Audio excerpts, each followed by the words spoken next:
Hey, ladies and gentlemen, and welcome back to your next cast. Thank you so much for checking out another episode. If you're brand new to the channel, we hope you'll drop a comment below.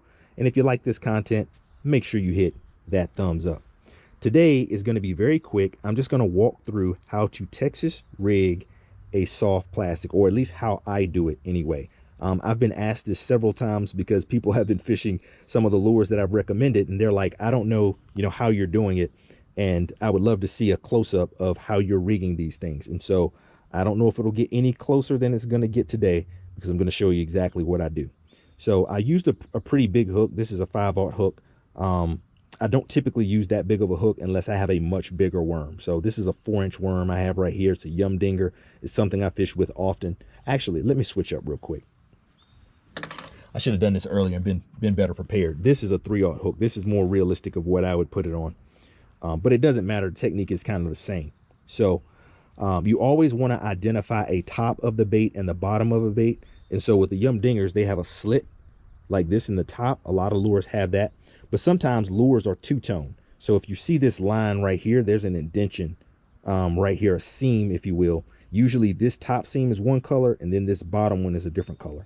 And so what I try to do is get the top facing my left hand. I hold it in my left hand always because I'm right-handed, and I like to have the hook in my right hand because I want to have a lot of control on that. And so the top of the lure is facing that way. The bottom of the lure is facing the open part of the hook.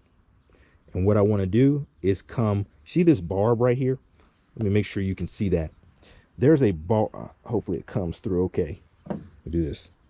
There's a barb right about here that I usually try to go down to. I usually don't go much beyond that unless we got a really big worm or really big soft plastic. And so what I'll do is come into the bait. Let's show you here. Come into the bait. Hopefully you can see that okay. About to that barb. And then I start coming out of the lure. Just like that. And then notice the lure has not moved at all. I'm just moving the hook because that's what I want to be in control of, because that's where the danger is. And so I'm just running it all the way down until I get to this bend. And I always use an offset hook because that bend helps you out. And once I get to that bend, notice I'm now turning the hook back toward the lure. See that? Turning the hook back toward the lure. And as I do that, as I'm turning the hook back toward the lure, I'm going to pull it through just like that. So now it looks like this, right? And this is important because in my opinion, the straighter the lure, the better the result. I feel like in my experience, I've seen it happen over and over again. So the good thing about holding your lure like this is, look at that. You can now see exactly where it's going to go through the bait. See that? So I want to now take my thumb. You should take your thumb, put it right there so that we know exactly where we're going to go. Now we're going to have to bend this a little bit, but we know we're going through right there, right? So we're going to bend this a little bit. Then we're going to come through, and in this part, see the indentation at the top? Hopefully you can see that. We're going to come up through that, and boom, there we go. Now I could probably make that a little bit more straight than it is, but for the purposes of this, you see what I'm talking about. So now the hook tip is embedded in this indented part.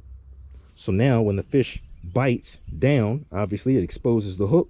We pull, set the hook, and bam, you're good to go. But you want to be able to hold your lure, just hold your hook just like that, and it should be straight. And that's what you want to throw. All right. I'm going to run through that one more time with a different color lure so you can hopefully see that a little bit better. All right. So on this one, we are going to use what's called a morning dawn color. And now you can see that indentation really well at the top of the lure because this is all one color like the last one, although you can see a little difference on the top of here as opposed to the top there from the bottom, but that indentation lets you know that's the top. So same concept. Top of the lure is facing my left hand. Our hook open is going to be facing the lure. We're going to come down. Well, I probably should show this better. I'm going to come down right to about that barb, and then we're going to come out. Notice the lure stays still.